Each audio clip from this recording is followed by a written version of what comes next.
ඊයේසරේ 16 ඉඳලා 31 දක්වා කෙරුවට ඒක ටිකක් අර මොකක්ද ඒක කියන්නේ ඕවර් එකක් කියනකොට ඒක අපි ඒක අපි ඒකේ අර මේ සාමාන්‍ය දේවල් දිහා බැලුවා. හරි ඒක එතන වෙන දේවල් ගැන ඕවර් එකක් කියනකොට ගන්නවා.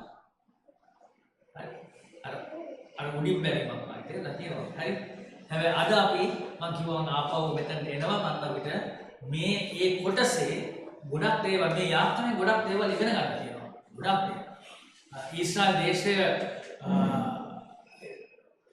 වෙතට දෙවියන් වහන්සේ දක්වුව කරුණාව, දක්වුව දයාවන්තකම, ඒ වගේම ඒගොල්ලන් ප්‍රතිචාර දක්වුවේ කොහොමද?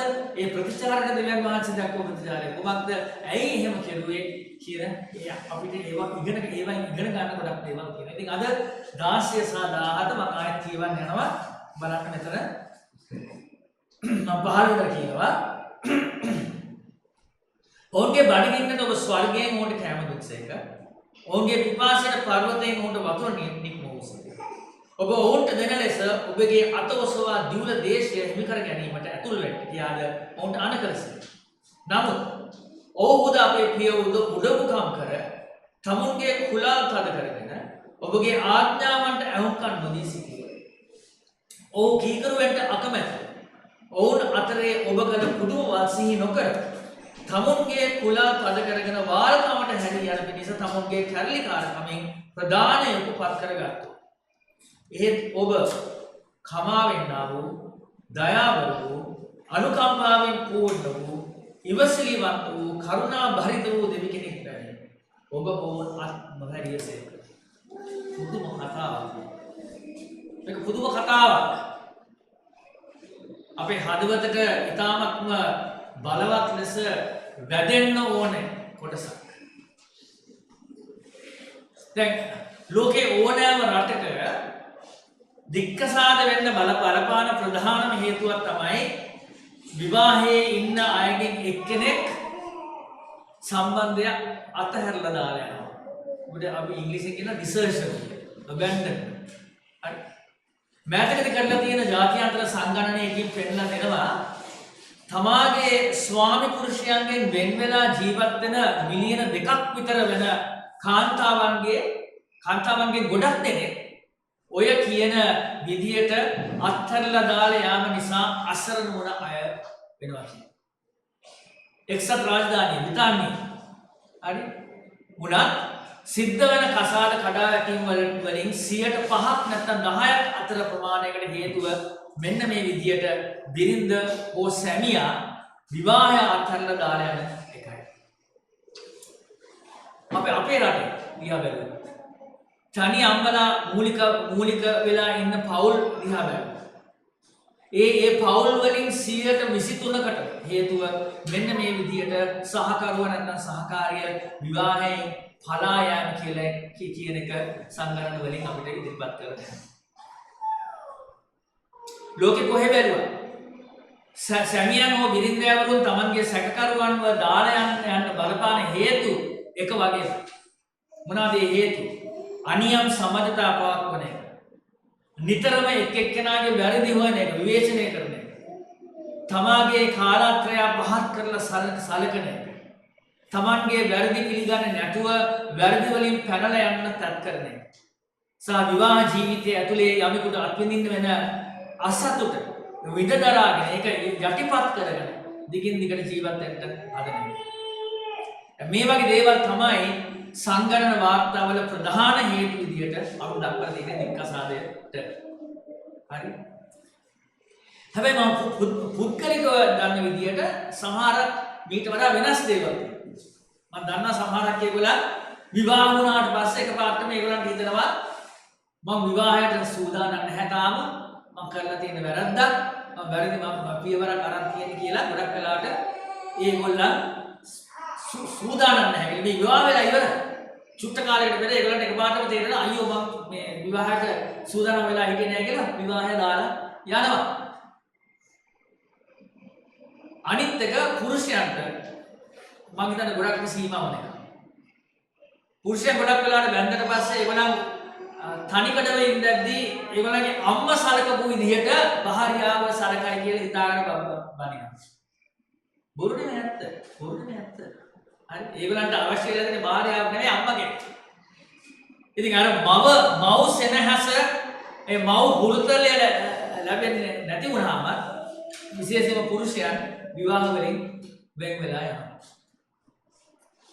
ඉතින් අපිට මේ සංගණන සංඛ්‍යා දිහා නැත්නම් මේ සමීක්ෂණ දිහා බලනකොට අපිට පැහැදිලි වෙනවා මේ ලෝකයේ තියෙන බැඳීම් කොච්චර ලේසියෙන් කැඩෙන්න පුළුවන්. මිනිස්යන් විවාහ වන දවසේ මොන වගේ පොරොන්දු කෙරුවා. විවාහ ජීවිතය තුල තියෙන විශ්වාසවන්තකම කියන දේ හැමතිස්සෙම කොන්දේසි මත රඳා පවතින විශ්වාසවන්තකමක් වෙනවා. ඒ කොන්දේසි වලින් චූටි එකක්වත් ඉටුනේ නැත්නම් මොකද්ද වෙන්නේ? එක්කෝ සමාජ පුරුෂයා නැත්නම් බිරින්දවරු මොකදනේ විවාහ දවසේ එකිනෙකාට කරපු ඒ පොරොන්දු ඔක්කොම සුනේ සුණු වෙලා මේවලා විවාහය අතහැරලා දුවලා යනවා. මේවලා විවාහ දවසේදී විශේෂයෙන්ම කිතුණුවන් කියනවා සතුටේදී මෙන්ම දුකේදී යහපතේදී මෙන්න අයහපතේදී භාගයේ ජීවිත අවසාන කාලයේ දක්වා ඔබට ආදරය කරන්නත් ඔයාලට විශ්වාසය තිබුණත් මම ඉන්නවා කියලා. හැබැයි පොඩ්ඩක් එහාම යවන ගමන් ලෝක ගාලා අතහැරලා යනවා. ලෝකයේ තියෙන සම්බන්ධතාවය එහෙමයි. අනිශ්චිතයි. හරි අපිට කියන්න බෑ මොන වෙලාවෙ නැති වෙයිද. හරි මෙන්න මේ වගේ කනගාටුදායක වාතාවරණයක තමයි අහසක් පොළවක් නැවුව දෙවියන් වහන්සේ උන්වහන්සේගේ දරුවාට පොරොන්දු වෙන්නේ මම කිසිසේත් නුඹෙන් අහක්ම නොයමි කිසියම්දමකින්වත් නුඹ අත් නොහරිමි. ද්විතීය කතාවේ 31:6 පෙබ්‍රුවරි 14 උන්වහන්සේ තමන්ගේ සෙනගව මුදා ගන්නවා විතරක් නෙමෙයි ඒ අය මොනවා කළත් නොකළත් ලෝකයේ අවසානය වෙනකම් ඒ කියන්නේ ඒගොල්ලන්ව උන්වහන්සේගේ රාජ්‍යයට කැඳවාගෙන යනකම් ඒ අයත් එක්කම ඉන්නවා කියලා උන්වහන්සේ පොරොන්දු වෙලා තියෙනවා. ඒ සම්බන්ධය අඛණ්ඩව ඉදිරියට අරගෙන යනවා කියලා සදාතනේ දක්වා මතෙව් 28:29 අපේ ස්වාමීන් වහන්සේ කිව්වා. ඒ වගේම යෝහන් 14:3 උන්වහන්සේ කියනවා. දැන් අද අපි බලන්නේ මේ බයිබල් කොටසෙන් අපිට පේනවා දෙවියන් වහන්සේ පරණ කිවිසුමේ වගේම අලුත් කිවිසුමෙන් මේ උන්වහන්සේ තෝරාගත්තු හැමෝටම ප්‍රකාශ කරන ඒ පොරොන්දු මම ඕගොල්ලන්ව දාලා යන්නේ නැහැ අනාථ කරන්නේ නැහැ කියන ඒ පොරොන්දුව උන්වහන්සේ මොනතරමක් විශ්වාසවන්තව ක්‍රියාත්මක කරනවද කියලා. ඒ නිසා දෙවියන් වහන්සේගේ හඬට ඇහුම්කන් දෙන්න උන්වහන්සේගේ සත්‍ය තේරුම් ගන්න එක අපේ ජීවිතවලට එකතු කරගන්න සුද්ධාත්මයන් වහන්සේගේ මඟ පෙන්වීම උන්වහන්සේගේ ආලේපය අපි ඉල්ලා සිටිමු. දැන් නෙහෙමායා 9 වෙනි පරිච්ඡේදයේ 16 ඉඳලා 17 මම ආයෙත් කියවන්නම්.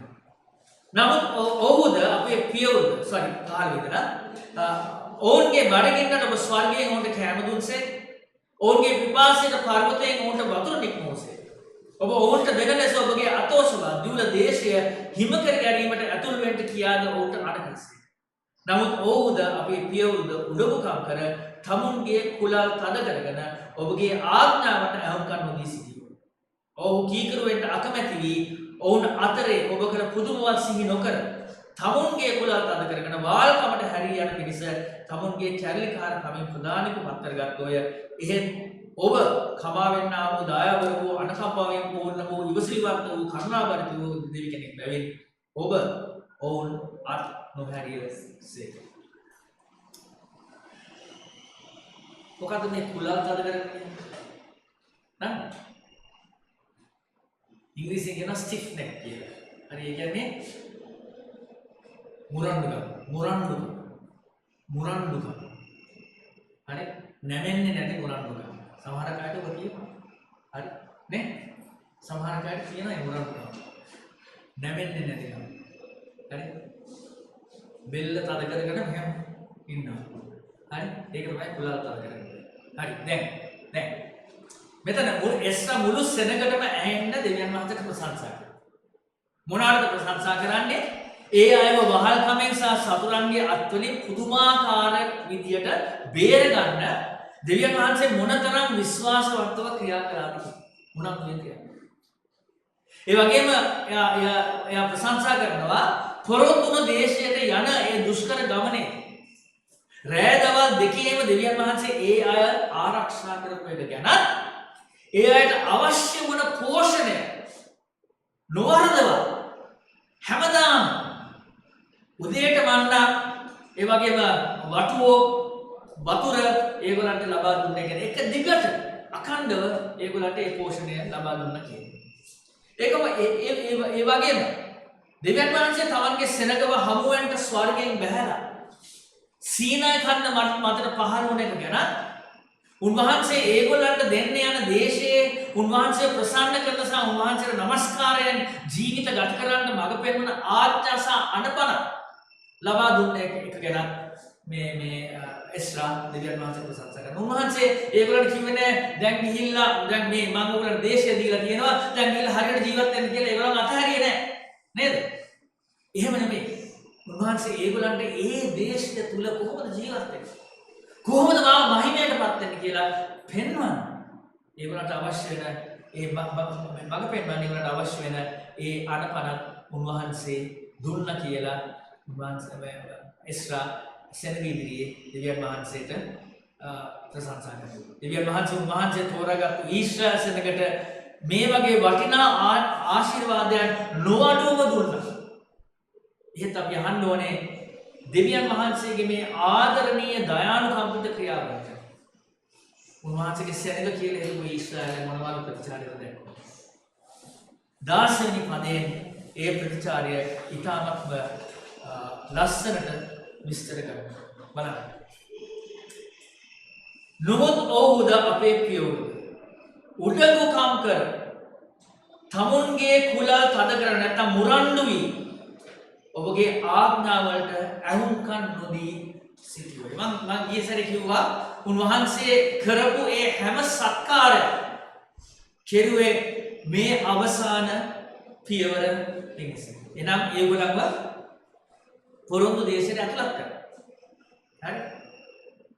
රැට ගිනිටැව උදේට බලාකුළටව ඒගොල්ලන්ව ඉදිරියෙන් ගියා, ඒගොල්ලන්ව ආරක්ෂා කෙරුවා, ඒගොල්ලන්ට පෝෂණය ලබා දුන්නා, ඒගොල්ලන්ගේ සතුරන් කරදෙව්වා. හරි? ඒ ඔක්කොම කෙරුවා. දෙවියන් වහන්සේගේ සෙනඟ උන්වහන්සේ පොරොන්දු වෙලා තිබුණ ඒ දේශයට ඇතුළත් කරා. දැන් මේගොල්ලන් මායිමට ඇවිල්ලා හරි දෙවියන් වහන්සේ ඒගොල්ලන්ට කන්න දීලා බොන්න දීලා ආරක්ෂා කරලා දැන් මේ පොරොන්දු දේශයේ මායිමට ගෙනාලා දෙවියන් වහන්සේ කියනවා දැන් ඇතුළට ගිහිල්ලා මේක ගන්න. අපි දන්නවා මොකක්ද උනේ කියලා. එතන කියනවා වගේ ඒගොල්ලන් උඩකු වෙලා මේ වචනේ ඊටම වැදගත්. උඩකු වෙලා මුරණ්ඩුකම් ඒ දයාවර පියාණන් වහන්සේගේ ආඥාවට කීකරු වෙන්න බැහැ කියන්නේ. බැහැ. දැන් මේ ආඥාව කියනකොට අපිට හිතෙන්න පුළුවන් මේ මිනිස්සු මානව නපුරු කළගුණ සලකන්න නොදන්න සෙනගක් වෙනවා කියන්නේ. ඔච්චර ආශිර්වාදයන් අත්විඳ. ඔච්චර දේවල් අත්විඳ. දෙවියන් වහන්සේ පුතුමා. දෙවියන් වහන්සේ කරපු මේ ද්‍රෝහිකම් වලට ඇත්තටම ඒගොල්ලන් විනාශ කරන්න වටිනවා කියලා අපිට හිතන්න පුළුවන්. අපිට එහෙම ප්‍රකාශ කරන්න පුළුවන්. එච්චර නරක જાතියක් හැටියට අපිට පේන්නේ මේගොල්ලන්. හැබැයි මිතුරුනි මගේ ආදරණීය සහෝදර සහෝදරිය මේක මගේ වගේම තමාගේ කිතුණු ජීවිතයෙන් සාමාන්‍යයෙන් පිළිඹු වෙන ගතිගුණයක් නෙවෙයිද? අපේ ස්වර්ගීය පියාණන් වහන්සේ අපේ ස්වාමීන් වහන්සේ අපිට එච්චරටම මහත් කරුණාවක් ඉවසීමක් දයාවක් පෙන්වලා තියෙද්දි අපිත් මේ ඊශ්‍රායල්වරු වාගේ දෙවියන් වහන්සේගේ ආඥාවලට සහ මඟ පෙන්වීමට අකීකරු වෙලා මුරණ්ඩු වෙනවා කියන එක ඇත්තක් නෙවෙයිද? අපි දෙවියන් වහන්සේට වඩා අපි බුද්ධිමත් කියලා හිතන්න පෙළඹිලා උන්වහන්සේගේ මඟ පෙන්වීම සහ ප්‍රමීතින් පැත්තකට වීසි කරලා උන්වහන්සේ නැතුව අපි අපේම ගමනක් යන්න අපිට පුළුවන්, අපිට අපේම ජීවිතය සාර්ථක කරගන්න පුළුවන් කියලා අපි හිතන්නේ නැද්ද? ඒ ඉරියව්වෙන් අපි ක්‍රියා කරන්නේ නැද්ද? මෙතන ඒගොල්ලෝ උඩගු උණයි කියලා කියන්නේ මේකයි. ඒගොල්ලෝ දෙවියන් වහන්සේ වෙතට හැරෙන්නේ නැතුව ඒගොල්ලෝ හිතුවා අපිට යාව ඕනේ නැහැ. අපිට පුළුවන් අපේ ජීවිත සාර්ථක කරගන්න අපි යන මාර්ගය හරි. තමයි කියලා හිතුවේ. අපි ඒ වගේ නෙමෙයි ගොඩක් වෙලා. අපි ඒ වගේ නෙමෙයි. දෙවියන් වහන්සේගේ ආඥාවන්, දෙවියන් වහන්සේගේ මඟ පෙන්වීම, දෙවියන් වහන්සේ අපිට පුන පුනා කියන දේවල් අපි ඉවතට වීසිකලා ඒවා ගණන් ගන්න නැතුව අපේ මාර්ගය යනවා. අපි හිතනවා අපි දෙවියන් වහන්සේට වඩා බුද්ධිමත්, අපි දෙවියන් වහන්සේට වඩා අපිට දුර දෙක පේනවා. අපි හැසිරෙන්නේ එහෙම නෙමෙයි. අපි ඊශ්‍රායල්ගේ මට්ටමට වැටෙනවා කියන එක ඇත්තක් නෙමෙයි. එහෙමනම් මෙතෝනේ ඊශ්‍රායල් සෙනඟ කරපු දේ 아무තු දෙයක් නෙමෙයි නේද? අපේ පළවෙනි මව්පියන්ගේ කාලේ ඉඳලම පාපය අපිව පොළඹලා තියෙන්නේ ඔය දේ කරන්නම තමයි. යක්ෂයා අදටත් අපේ මනස් වලට දාන වැරදි මතය ඒකමයි. දෙවියන් වහන්සේ ඔයාලා මැරෙනවා කියලා කිව්වට ඇත්තටම ඔයගොල්ලෝ මැරෙන්නේ නැහැ. ඒ වෙනුවට ඔයාලා දෙවියන් වහන්සේ වගේම වෙනවා. උන්වහන්සේගේ ආඥාවලට විරුද්ධව ගියොත් ඔයාලටත් උන්වහන්සේ වගේම ප්‍රඥාව ලැබිලා ජීවිතය තවත් සාර්ථක කරගන්න පුළුවන් වෙනවා. ඒ බොරුව නේද අපිට කියන්නේ අද. දෙවියන් වහන්සේ මොනවා කිව්වත් කමක් නැහැ. ඒ පැත්තට යන්න ඕනේ නැහැ. ඔයගොල්ලෝ එතන ගියාට මේ උන්වහන්සේගේ මේ ආඥාවලට විරුද්ධ වුණාට ඔයගොල්ලෝ මැරෙන්නේ නැහැ. ඕගොල්ලන්ට පුළුවන්. ඕගොල්ලන්ට පුළුවන් උන්වහන්සේ වහකට දාලා ඕගොල්ලන්ට පුළුවන් ඕගොල්ලන්ගේ ජීවිතය සාර්ථක කරගන්න. ඒ පක්ෂය තමයි තාමත් කියන්නේ අපිට.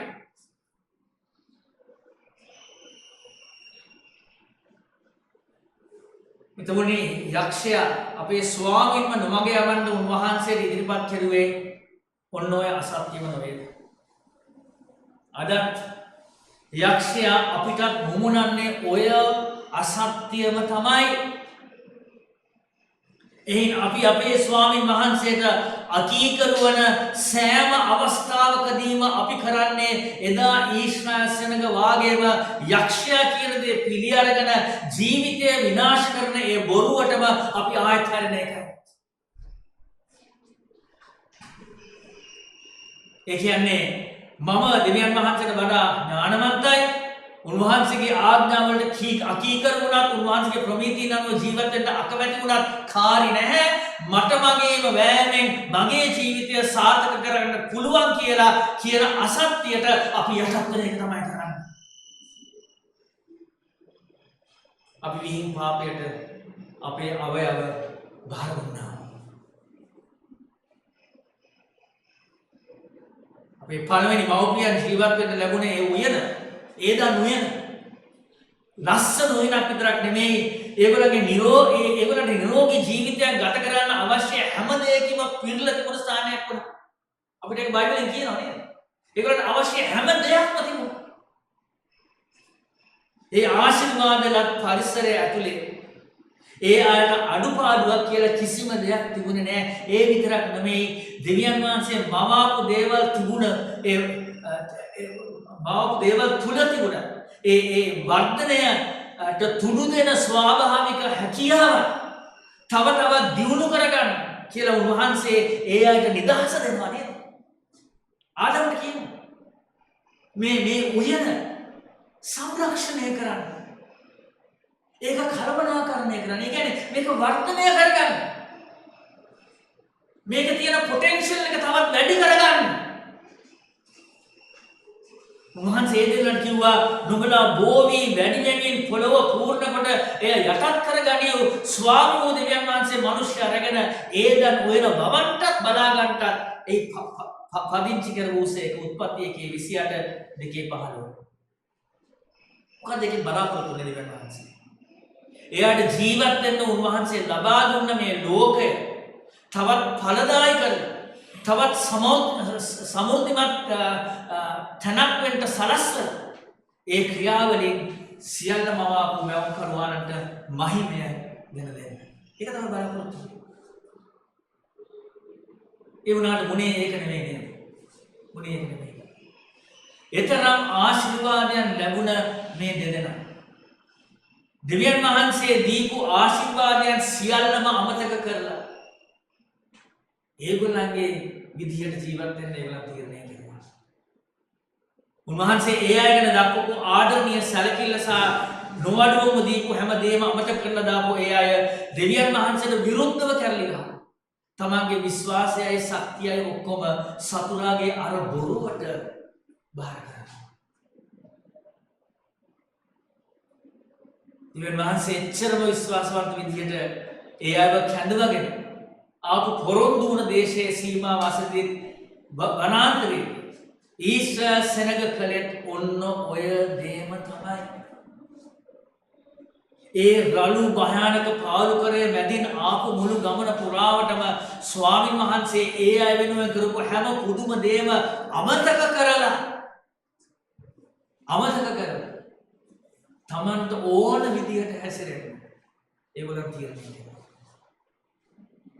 10 වෙනි පදයේ මුල බැලුවොත් මේක අපිට කියනවා. ඔව් කීකරුවෙට අකමැති වී ඔවුන් අතරේ ඔබ කළ පුදුම සිහි නොකර දෙවියන් වහන්සේ මිදුවේ සෙනග උන්වහන්සේගේ ස්වාමිත්වය යටතේ ඉඳලා එතරම් ලොකු ආශිර්වාදයක් ලැබලත් ඒගොල්ලන් උන්වහන්සේගේ ස්වාමිත්වය ප්‍රතික්ෂේප කරන්න යොමුනා. ඒ වෙනුවට උඩඟු සහ මුරණ්ඩු විදියට තමන්ගේ ජීවිත තමන්ට ඕන විදියට පාලනය කරගන්න ඕනේ කියලා ඒගොල්ලන් තීරණය කරගෙන දෙවියන් වහන්සේට පයින් ගහලා ඒගොල්ලන් යන්න තියෙන මාවත ඒගොල්ලන් යන්න තීරණය කෙරුවා. අමුතු මිනිස්සු නේ. අමුතු මිනිස්සු මගේ සහෝදරනි අපි පාපයේ යෙදෙන හැම වෙලාවකදීමත් මම තමුණුත් කරන්නේ ඔන්න ඔය දෙමයි. ඒකෙන් වෙන්නේ මොකද්ද? අපේ ජීවිත කෙරෙහි දෙවියන් වහන්සේට තියෙන ඒ නෛතික සහ ආදරණීය ස්වාමිත්වය අපි ප්‍රතික්ෂේප කරනවා. අපි පාපයට යටත් වුණාම කරන්නේ ඒකයි. දෙවියන් වහන්සේගේ ස්වාමිත්වය, ඒ ආදරණීය ස්වාමිත්වය, පීතෘත්වය අපි ප්‍රතික්ෂේප කරනවා. පාපය කියලා කියන්නේ ඊටමත් පැහැදිලිව පේන්න තියෙන සත්‍යයක්. උඩඟු මුරණ්ඩු සහ මෝද විදියට ප්‍රතික්ෂේප කරන එකයි. ඒක තමයි පාපය කියන්නේ. මේ ඇස්සිරිය පෙනී තියෙන සත්‍ය අපි ප්‍රතික්ෂේප කරනවා. ඒ සත්‍ය නම් මොකද්ද? නිමක් නැති ප්‍රඥාවක් තියෙන්නේ දෙවියන් වහන්සේට විතරයි. සහ උන්වහන්සේ අපිට වඩා සියල්ල දන්නවා කියන ඒ සත්‍ය අපි ප්‍රතික්ෂේප කරනවා. ඒක තමයි පාපය කියන්නේ. ඒ වගේම අපේ ජීවිත අර්ථවත් හරවත් සහ සාර්ථක වෙන්නේ අපි උන්වහන්සේට කීකරු වුණ විතරයි කියන එක අපි ප්‍රතික්ෂේප කරනවා. ඒ ඇත්ත අපි ප්‍රතික්ෂේප කරනවා. පාපය නේදුනා. පාපය කියන්නේ ඒ සියල්ල බොරුවක් හැටියට ප්‍රතික්ෂේප කරන මිත්‍රතුනි මේ 9 වෙනි පරිච්ඡේදයේ ඊශ්‍රායල් සෙනගගේ උඩඟුකම විස්තර කරන්න පාවිච්චි කරලා තියෙන හේබ්‍රුව වචනයම තමයි නික්මයාම පොතෙන් පාරාවෝගේ දැඩි හිත විස්තර කරන්න පාවිච්චි කරන වචනේ නේද? ඒ එක වචනයක උඩඟුකම කියන වචනේ තමයි ඒකට පාවිච්චි කරන්නේ. හේබ්‍රුව භාෂාව. අපි ඒක ටිකක් හිතන්න.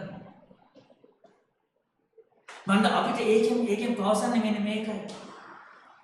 අපි අවට ඉන්න ලෝකයේ අයගේ වැරදි ගැන විනිශ්චයෙන් අපි එක ඇඟිල්ලක් ඒගොල්ලන් දිහාට යොමු කරනකොට අපේ පැත්තට ඇඟිලි 3ක්ම යොමු වෙලා අපේ හෘද සාක්ෂිය මෙන්න මේ වගේ ප්‍රශ්නයක් අහනවා.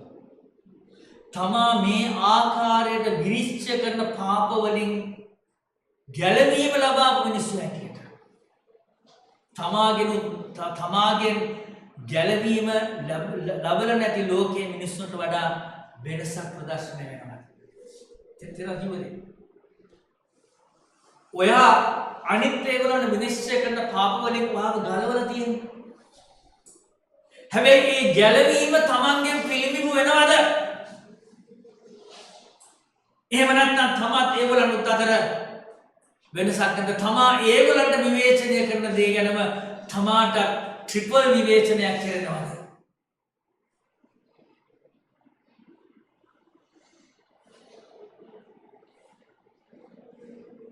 එසේ නැත්නම් පාවුල් රෝම 2:1 පැහැදිලි කරන විදිහට එබැවින් අන් අයව විනිශ්චය කරන මිනිස්ය නුඹ කවරෙක් වුවත් නිරුත්තරව සිටින්නේහි මක්සාද යමක් ගැන නුඹ අනිකක විනිශ්චය කෙරෙහිද නුඹම එම දේවල් කරන නිසා නුඹට වරද තබා ගන්නෙහිය. එහෙම අයද අපි අනිත් ඒගොල්ලන්ට බණ දෙසන අපේම බණ අපි නොහාන කට්ටිය. එහෙනම් සහෝදර සහෝදරනි අපේ පාප ඊශ්‍රායල් සෙනගගේ පාප වලට වඩා කිසිම වෙනසක් නැහැ. ඇත්තටම කිව්වොත් අපේ පාප ඊටත් වඩා හරිම දරුණුයි, හරිම බරපතලයි. ඇයි මම එහෙම කියන්නේ?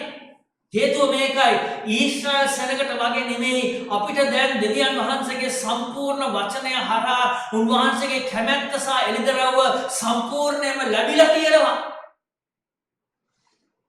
ඒ විතරක් නෙමෙයි දෙවියන් වහන්සේගේ සිතෙහි ඇති සියල්ල දන්න උන්වහන්සේගේ ප්‍රඥාව තමන්ගේ සෙනගට එළිදරව් කරන්නට පූර්ණ හැකියාව ඇති එකම එක්කෙනා වන සුද්ධාත්මයන් වහන්සේ අපි තුලම වැඩ වාසය කරනවා.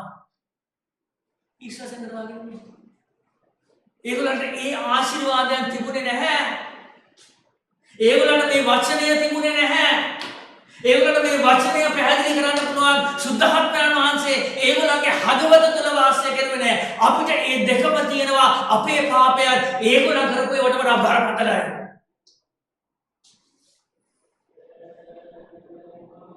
ඒතුණි මේ හැමදේම ලැබිලා වචනය සුද්ධාත්මයන් වහන්සේ කියන මේ ආශිර්වාද මේ උසස් ආශිර්වාදයන් ලැබිලා තමා තවමත් මුරණ්ඩු විදියට අකීකරු ගමින් ජීවිතය රැගෙන යනවා නම් දෙවියන් වහන්සේ වෙත තමා ගමන් ගන්න මිතුරනේ හරිම භයානක මාර්ගයක. බලන්න හීතෝපදේශ 29 වෙනි පරිච්ඡේදයේ 15 වෙනි පදයේ දිහා. හීතෝපදේශ 29:15 බලන්න අපිට කියන දේ. හීතෝපදේශ 29:15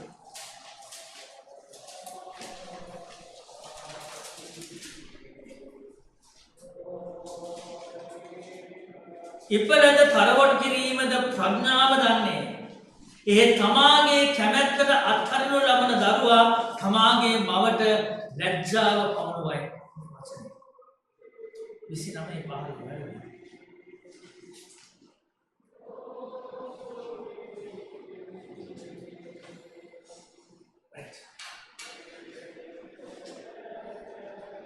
දැන් ආයෙත් බලන්න දෙවියන් වහන්සේගේ සෙනඟ දෙවියන් වහන්සේගේ දායකම්පාවට කොහොමද ප්‍රතිචාර දක්වයි කියලා බලන්න 17 වෙනි පදයේ දිහා. ඔහු කීකරුවන්ට අකමැති වී ඔවුන් අතරේ ඔබ කළ පුදුමවල් සිහි නොකර තමුන්ගේ කුලාල් තද කරගෙන වාල්කමට හැරී යන පිණිස තමුන්ගේ කැරලිකාරකමින් ප්‍රධානී වෙනද නායකයෙකු පත් කරගත්තෝ. දෙවියන් වහන්සේ තමන් වහන්සේගේ බලවත් හස්තයෙන් ඒ අය මිසරයේ තිබුණ අර අමානුෂික වහල්කමෙන් බේරගත්තා. අපි ඒක දන්නවනේ. පුදුමාකාර විදිහට. උන්වහන්සේ බැටළු පැටවාගේ ලේවලින් ඒ අයව ගලවාගෙන ඒ අය වහල්කමේ තියාගෙන ඉන්න පාරකයාව අන්ත පරාජයට පත් කරලා ඒ අය වහල්කමෙන් එළියට කැඳවාගෙන ආවා. ඒ වගේම ඒ අයගේ වනාන්තර ගමනට අවශ්‍ය වුණ ඒ ගමනට ගැළපෙන හැම අඩුපාඩුවක්ම දෙවියන් වහන්සේ නොඅඩුවම ඒගොල්ලන්ට ලබා දුන්නා. දවල් රැ දෙකේම ඒ අයව ආරක්ෂා කරන්නත් මඟ පෙන්වන්නත් වලාටබක් සහ ගිනි ටබක් දීලා දෙවියන් වහන්සේ තමන්ගේ අඛණ්ඩ ළඟ සිටීම ඒ අයට උරුම කරලා දුන්නා. වෙන කාටවත් ඒ අත්දැකීම් තිබුණේ නැහැ. මේ සෙනඟට ඒක ඔක්කොම දුන්නා.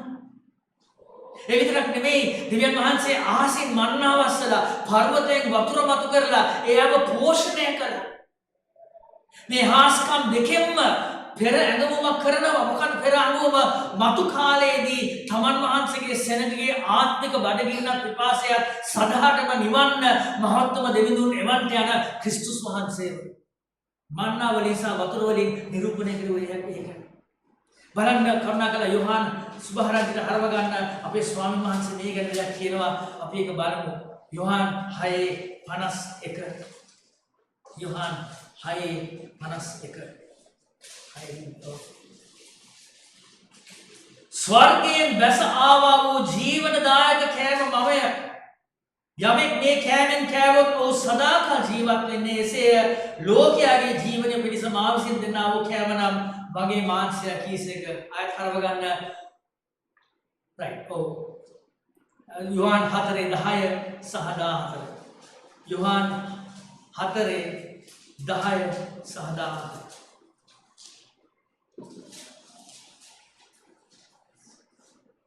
යේසුස් වහන්සේ උත්තර දෙමින් දෙවියන් වහන්සේගේ දීමනාවත් මට බොන්න දියන්න එනකොට කීවේ කවුද කියලා ඔබ දැනගෙන සිටියා නම් නුඹ ඔහුගෙන් ඉල්ලනවා ඇත ඒ විට ඔහු නුඹට ජීවනදායක වතුර දෙනවා ඇතයි කීසේක.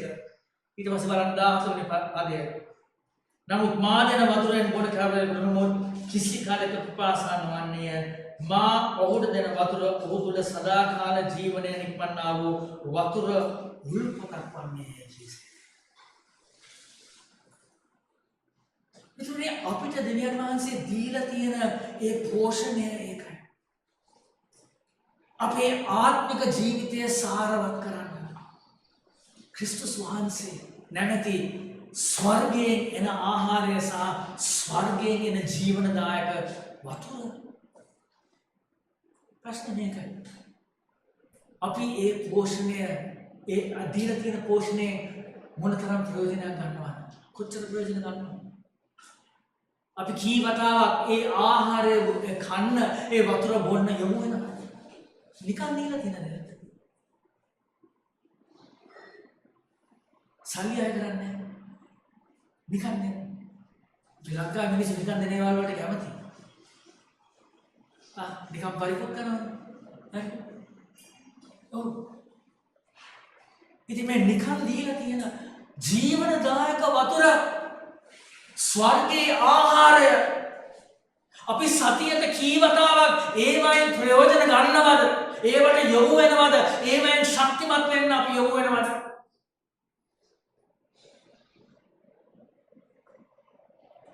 දෙවියන් වහන්සේ ඒ අයව පොරොන්දු වුණ දේශයට යවලා තමන්ට ඕන විදියට ජීවත් වෙන්න කියලා අතහැරලා දැම්මේ නැහැ. කීයටවත් නැහැ. ඒ විනෝඩ උන්වහන්සේ ඒ අය ළඟටම ඇවිල්ලා තමන්ගේ යහපත් සත්‍යවන්ත වගේම ධර්මිෂ්ඨ ආඥා වලින් සහ පනත් වලින් ඒ අයට මඟ පෙන්වීම ලබා දුන්නා. උන්වහන්සේ ඒක කළේ ඒ අය වටේටම හිටපු අන්‍ය ජාතික මිනිස්සු ඉස්සරහා දෙවියන් වහන්සේව ප්‍රසන්න කරන උන්වහන්සේට ගෞරවයගෙන වෙන ජීවිත ගත කරලා ඒ අයට දෙවියන් වහන්සේගේ යථාර්ථය පෙන්වලා දෙන්නයි. ඒ ඔක්කොම කෙරුවේ ඒගොල්ලන්ව ඉවැන්ජලිස්ට් නැත්නම් ධර්ම දූත සේවයේ යොදවන්න. එච්චරට වැදගත් දෙවියන් වහන්සේ ඒක. උන්වහන්සේ ගැන ලෝකෙට ප්‍රකාශ කරන එක එච්චරට වැදගත්. අපි ඒක වටහා ගන්න ඕනේ, මෙතනට ඇතුල් වෙන්න ඕනේ. මගේ සරේ බයිබල් ස්ටඩි කිව්වා වගේ කයිවාරුව වැඩක් නැහැ. කයිවාරුව විතරක් ප්‍රකාශ කරන දේ වැඩක් නැහැ. ඒ ප්‍රකාශ කරන දේ පසුපස ජීවිතය එන්නේ නැත්තම්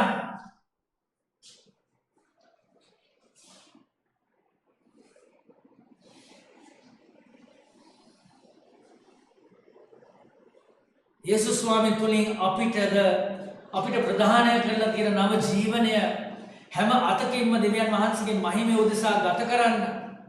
දෙවියන් වහන්සේ අපේ වෑයමට අතහැරලා නැහැ. ඒ වෙනුවට උන්වහන්සේගේ වචනයෙන් උන්වහන්සේගේ දරුවන් වන අපිට අපේ ජීවිත උන්වහන්සේගේ ප්‍රසන්නයට හා ගෞරවයට ගත කළ යුත්තේ කෙසේද කියලා අපිට ආඥා සහ ප්‍රමිති වලින් අපිට මඟ පෙන්වලා තියෙනවා.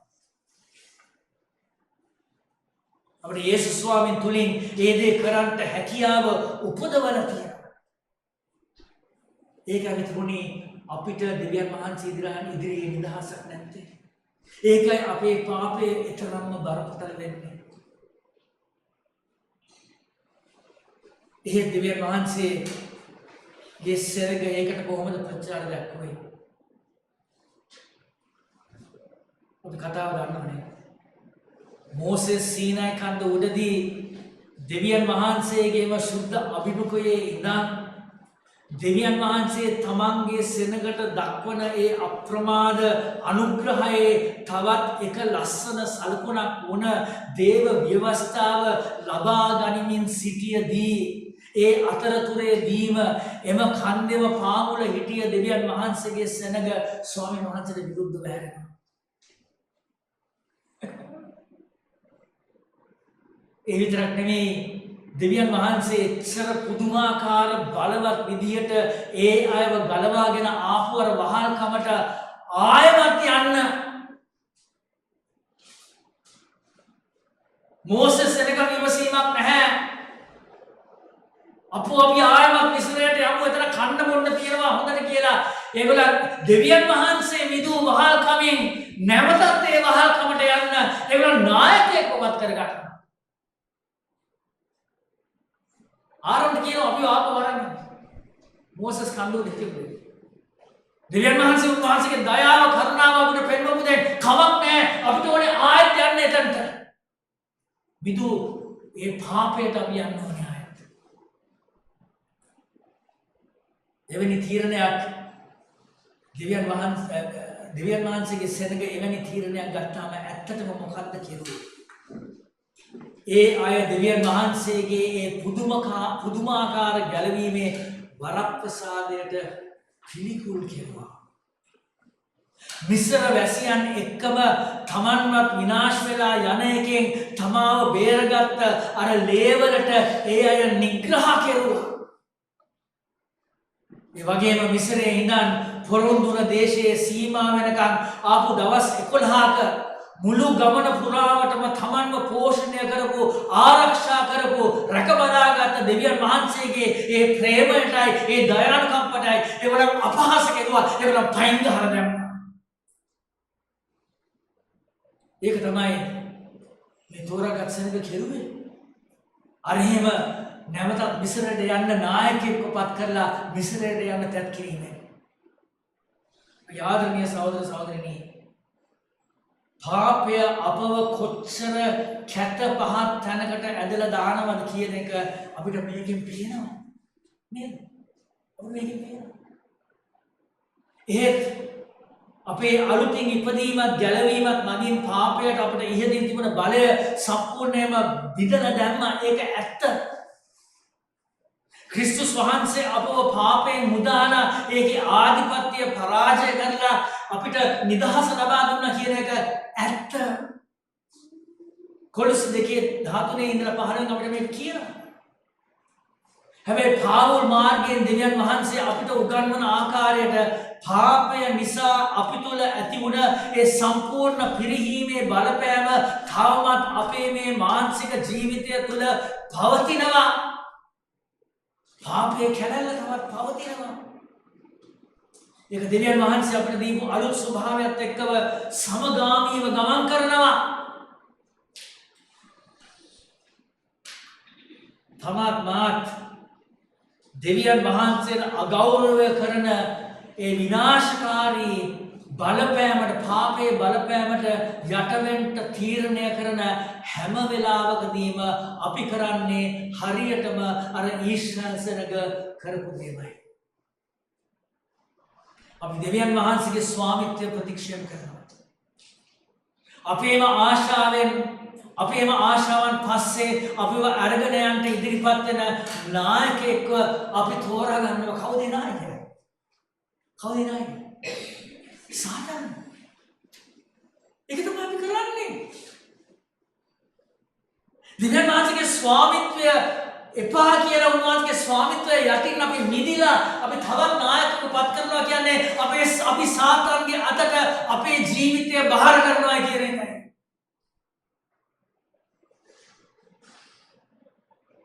අපි ආත්මික පිරිහීම පතර සාතන්. ඒ වගේම දෙවියන් වහන්සේ අපිට එච්චර කරුණාවන්තව සහ ප්‍රබල විදියට ඉටු කරලා දුන්න නිදහස ඉවතට දාලා අපි නැවත පාපේ වහල්කමට බාර වෙනවා. බලන්න රෝම 6 කමක් නෑ පොඩ්ඩක් බලන්න පුළා. රෝම 6 අපි කියවපු කොටස බලන්න. බලන්න ඔයගලන්ට යම් දෙයක් තේරෙනවද කියලා මේ කියවනකොට මේ පාපය ගැන අපි කරන පාපය ගැන. රෝම 6 9 වෙනි පදයේ.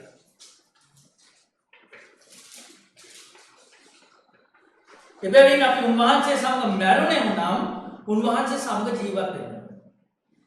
මක්කසාද උන්වහන්සේ මැරුණු මරණය එකවරක් පාපයට මනසේක නමුත් ජීවත් වන ජීවිතයේ දෙවියන් වහන්සේ ජීවත් වනසේක. එලෙසම නුඹලා පාපයට මැරී සිටින්නන් කොටද යේසුස් ක්‍රිස්තුස් වහන්සේ තුළ දෙවියන් වහන්සේ වෙතට ජීවත්ව සිටින්නන් කොටද සිතා ගනින්න. එබැවින් නුඹලාගේ මරණීය වූ ශරීරයේ තෘෂ්ණා මරණීය වූ ශරීරයේ තෘෂ්ණාවට කීකර වන ලෙස පාපය එහි අධිපතිකම් නොකරේවා. නුඹලාගේ අවයවයන් අධර්මිෂ්ඨකමේ ආයුධ කොට පාපයට බාර නොදී නුඹලාම මරුන්ගෙන් ජීවත් සිටින්නන් දෙවියන් වහන්සේට බාර වී නුඹලාගේ අවයවයන් ධර්මිෂ්ඨකමේ ආයුධ කොට උන්වහන්සේට බාර දීපල්ලා. බනියන අනේ මට බැරි වෙලා පව් කෙරුවා. මොකද කියන්නේ නෑ.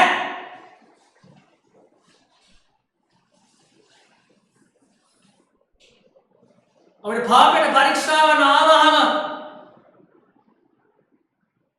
අපි යේසුස් වහන්සේ දිහා බලන්නේ නැතුව අපි ඒ ආශාව දිහා බලලා ඒ ආශාවෙන් වැඩි වුණාම අපි මොකද කරන්නේ? අපේ අවයවයන් ඒකට බාර දෙනවා.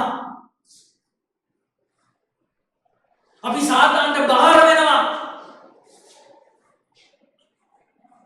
යේසුස් වහන්සේගේ ස්වාමිත්වයෙන් ඉවත් වෙලා අපි යක්ෂයාගේ ස්වාමිත්වයට බාර වෙනවා. ඒක තමයි අපි කරන්නේ.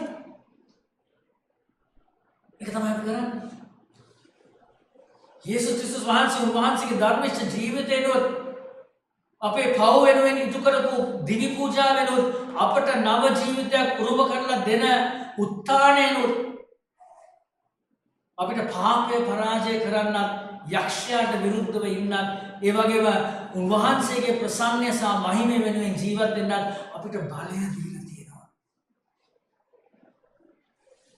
හැබැයි අපි හැම වෙලාවකම පාපේ පිරිහීමට කීකරු වෙන්න තීරණය කළා දෙවියන් වහන්සේගේ ස්වාමිත්වය යටින් ඉවත් වුණාම ඒකට අකීකරුව වැඩ කරද්දී අපි මොකද කරන්නේ? උන්වහන්සේ අපිට දීලා තියෙන බලය අපි එපා කියලා කියනවා. අපිට එපා. අපිට පාපේ නිදහස් වෙන උන්වහන්සේ බලය දීලා තියෙනවා. පාපයට අසු නොවි ජීවත් වෙන බලය දීලා තියෙනවා. අපේ ස්වාමීන් අපිට එපා. ඒක තමයි අපි කරන්නේ. මම කලින් පාර කිව්වා වගේ මෝසස්ගේ කාලේ හිටපු ඊශ්‍රායල් සෙනගට ඇත්තටම දඬුවම් කරලා මුරණ්ඩු කමින් යන්න තෝරාගත්ත ඒ විනාශයේ පාරමේ යන්න දෙන්නයි තිබ්බේ දෙවියන් වහන්සේට. දෙවියන් වහන්සේ මෝසෙට කිව්වා වගේ ඔවුන්ව අතහැරලා දාලා මුළු ජාතියම විනාශ කරලා දාන්න තිබ්බා.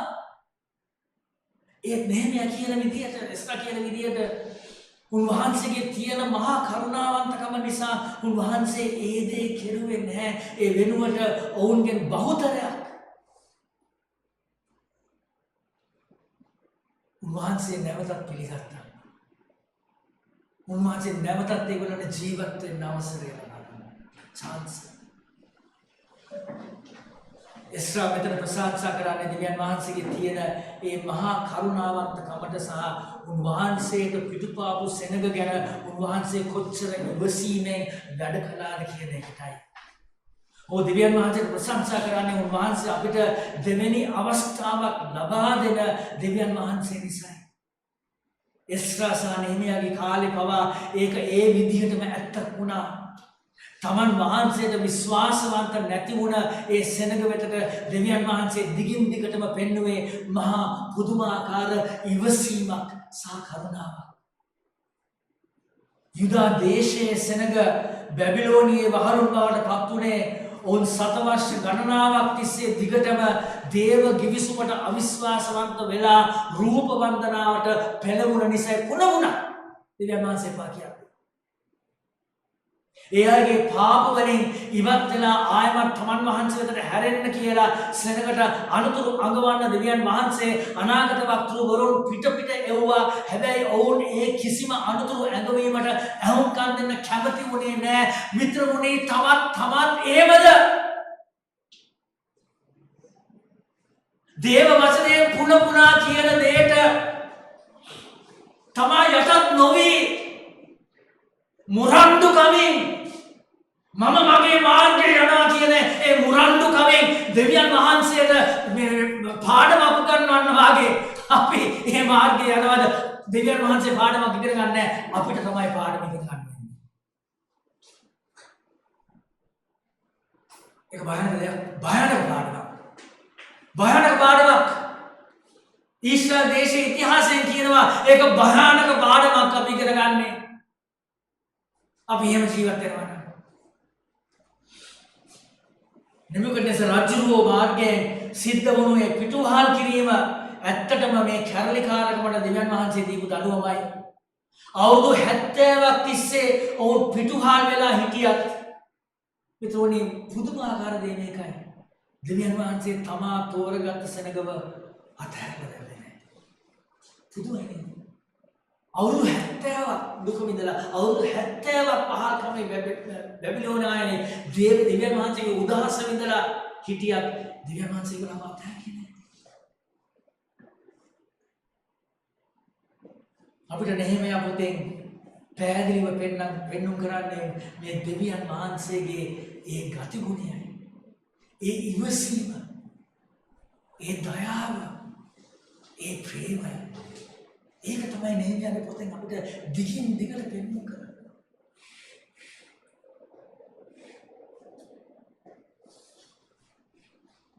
එස්රා සහ නෙහෙමියා පොත් දෙකෙන්ම අපි දකින විදිහට ඒ වහල් භාවය නිසා මේ සෙනගට Tamanගේ වැරදි වැටහිලා ඒගොල්ලන් ආයත් සිහිය ඇති වෙනවා.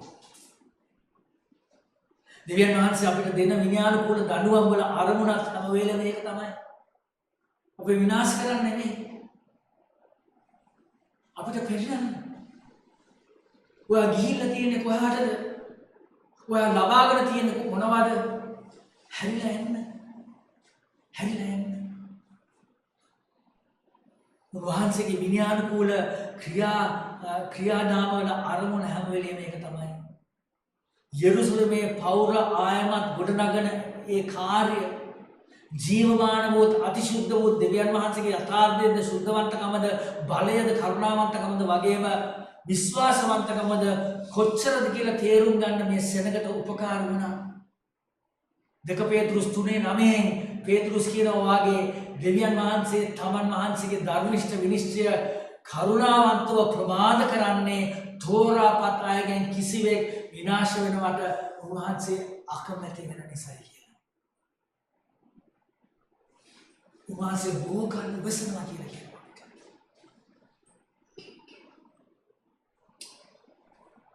සමාගෙනත් එහෙමයි. තමා අද ඊශ්‍රායල් දේශයේ වාගේ මුරණ්ඩු කමින් උඩඟු කමින් දෙවියන් වහන්සේ පුනා තමාට කියන දේට පිටුපාල ජීවත් වෙනවා නම් පිටුනි දෙවියන් වහන්සේ තමාට ඒ උන්වහන්සේගේ විනය අනුව ක්‍රියා කරන්න යනවා. ඒක අද හෙට නොවෙන්න පුළුවන්. ඒ අද හෙට නොවෙන්න උන්වහන්සේ තමාට හැරෙන්න chance එකක් දෙන හින්දා ඒ chance එක නොගෙන දිගින් දිගට මුරණ්ඩුකමේ ජීවත් වෙනවා නම් දිගින් දිගට දෙවියන් වහන්සේට පිටුපාල ජීවත් වෙනවා නම් දිගින් දිගට තමාගේ රහස් පාපයන් ක්‍රියාත්මක කරනවා නම්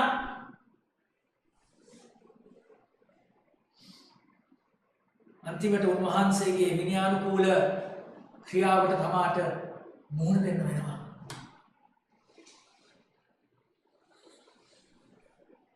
ඒක ලස්සන අත්දැකීමක් නෙමෙයි. අත්දැකීම කියන්නේ.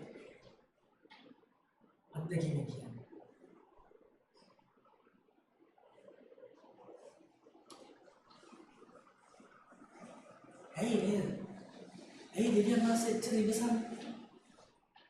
මෙච්චර අපි පිටුපාර මෙච්චර අපි පාපයේදලා මෙච්චර උන්වහන්සේගේ මහිමය වෙනුවෙන් උන්වහන්සේ මුදාගත්ත මේ අවයවයන් අපේ ශරීරයේ අවයවයන් පාපයට බහර දීලා ජීවත් වෙන අපිට ඇයි දෙවියන් වහන්සේ ඉවසන්නේ? ඇයි අපිව විනාශ කරන්නේ නැත්තේ? 17 වෙනි පදයේ මිස්රා ඒකට පිළිතුරු දෙනවා. अंतिम वगांती एत ඔබ කමාවන්නා දයාවරු අනුකම්පාවෙන් පූර්ණ වූ ඉවසිලිමත් වූ කරුණාබරිත වූ දෙවි කෙනෙක් බැවින් ඔබ ඔවුන් නොහැරියසේක. ඇයි එස්ටර් දෙවියන් වහන්සේ ඒ සෙනගව අත්හැරියේ නැත්තේ? එස්ටර් කියනවා ඒකට හේතුව අතිශුද්ධ වූ සර්ව බලධාරී වූ දෙවියන් වහන්සේ කමාව දෙන දෙවියන් වහන්සේ. උන්වහන්සේ කෝප වෙන්න ප්‍රමාද වෙන දෙවි කෙනෙක්. උන්වහන්සේ පුදුමාකාර ඉවසීමකින් යුතුව තමන්ගේ සාධාරණ කෝපය පාලනය කරගෙන තමන්ගේ සෙනඟට ඒ කියන්නේ ඔයාටයි මටයි අපේ පාප වලින් පසුතැවිලි වෙන්න අවස්ථාවක් ලබා දෙන දෙවියන් වහන්සේ කෙනෙක් වෙන නිසා තමයි උන්වහන්සේ ඉවසන්නේ. ඒ විනිශ්චය ප්‍රමාදය කරන්නේ. තුනේ අපිටත් සලකන්නේ මේ විදිහටමයි. උන්වහන්සේ අපේ පාප වලට ලැබෙන්න ඕන කරන දඬුවම අපිට එවෙලේම දෙන්නේ නැහැ කියන එක ඇත්ත. ගීතාවලිය 110න් අපි කියවුවා. ඒ වෙනුවට උන්වහන්සේ කරන්නේ අපේ පාප ගැන පසුතැවිලි වෙලා ආයමත් උන්වහන්සේ වෙතට හැරෙන්න කියලා අපිට ආරාධනා කරන එකයි. ඒකට හේතුව මෙන්න මේකයි. අපි নমස්කාර කරන දෙවියන් වහන්සේ මහා කරුණාවන්ත වන අනුකම්පාවෙන් පිරුණ ඒ වගේම උන්වහන්සේ ගලවාගත් සෙනඟ වෙනුවෙන් කරපු ඒ givisumේ ආදරේ උතුරා යන දෙවි කෙනෙක් වෙන නිසා.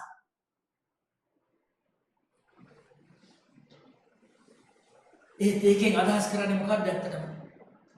ඒකෙන් කියන්නේ අපේ පෞකාර කමටවත් අපේ තියෙන මුරණ්ඩු අකීකරු වීමටවත් දෙවියන් වහන්සේගේ ප්‍රේමය උන්වහන්සේගේ වචනයට තියෙන විශ්වාසවන්තකම ඒවත් නැත්නම් උන්වහන්සේ විසින් ගලවාගත් සෙනඟ වෙනුවෙන් තියෙන ඒ උත්තරීත අරමුණ වෙනස් කරන්න බෑ කියන එකයි.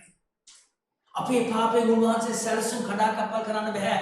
අපේ පාපයෙන් උන්වහන්සේ අපිට දක්වන ප්‍රේමය ඉවත් කරන්න බෑ. රෝමාට 34 ඉඳලා අපිට කියනවා.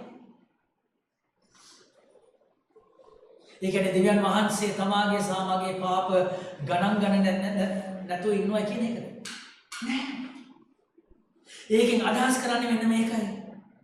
තමන්ගේ ආදරණීය පුත්‍රයාණන් යේසුස් වහන්සේගේ ඒ අනර්ඝ රුධිරයෙන් උන්වහන්සේ මිලදී ගලවාගත් අයව උන්වහන්සේ කිසිම වෙලාවක අහක දාන්නේවත් අත්හැරලා දමන්නේවත් නැහැ. ඒ වෙනුවට උන්වහන්සේ ඒගොල්ලන්ගේ පාප අනුව ක්‍රියා කරලා ඒගොල්ලන් උන්වහන්සේ වෙතට නැවත හරවා ගන්න ක්‍රියා කරනවා කියන එකයි. පියෙක් දරුවෙක්වත් හරින්නේ නැහැ වගේ නේද? දඟ කෙරුවා නේද? සෙල්වා ඉවා දන් කෙරුවා ගෙදරින් එළියට එලවන්නේ නැහැ නේද? මාලිග එලවනවා ළමයි නෑ. මොකද කරන්නේ? දඬුවමෙන් හරි ඒගොල්ලන්ව ආපහු හරව ගන්න තත් කරනවා නේද? ඊට වඩා ප්‍රේමයක්, ඊට වඩා ඉවසිලිමත්කම දෙවියන් වහන්සේ අපිට දක්වන්නේ පුන පුනා නිතර නැවත පව කරන දරුවව අහකට වීසි කරන්නේ නැතුව උන්වහන්සේ නිතර ඒගොල්ලන්ට විනය අනුව ක්‍රියා කරලා ඒගොල්ලන් නැවත උන්වහන්සේගේ පියාපත් සේවනට ගන්නට ඒගොල්ලන්ව හරවනවා.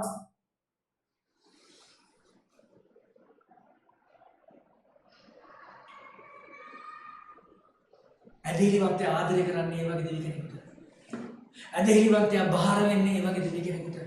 ඇදහිලිවන්තය නමස්කාර කරන්නේ ඒ වගේ දෙවි කෙනෙකුට. හැබැයි මිත්‍රෝනේ උන්වහන්සේගේ ඉවසීම දුර්වලකමක් හැටියට ගණන් ගන්න එපා. ඒක දුර්වලකමක් නෙවෙයි. ඒක තමාට පාපෝච්චාරණය කළා පාපයෙන් හැරිලා ජීවිතය හරිගස්ස ගන්න දෙන අවස්ථාවක්. ඒ අවස්ථාවට යොමු වෙන්න උන්වහන්සේ අවශ්‍ය වෙන මඟ පෙන්වීමත් අවශ්‍ය වෙන බලයත් අපිට දෙනවා. අපි ඒ chance එක ගත්තේ නැත්නම් ඊශ්‍රායලට වුණ ඒ දණ්ඩනය දඩ නෙමෙයි ඒ මිනිස්ත්‍රය අපිටත් නිදින්ට වෙනවා.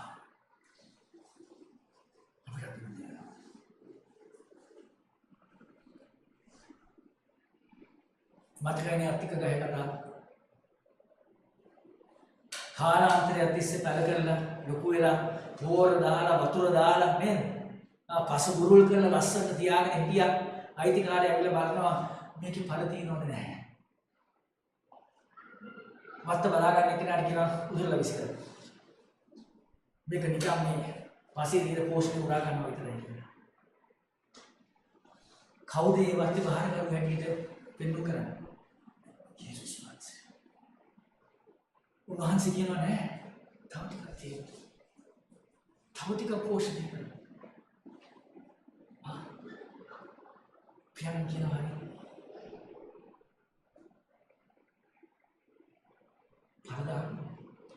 පලදාන ඊළඟ වතාවේ තමගේ ජීවිතයට තේරෙන්නේ chance එකක් දීලා තියෙනවා. උන්වහන්සේ ඉවසීමෙන් ක්‍රියා කරනවා. ඒ ඉවසීම ඕනෑවට එපාවට ගණන්ගෙන ඒකට පිටුපාර ජීවත් වෙන්න එපා.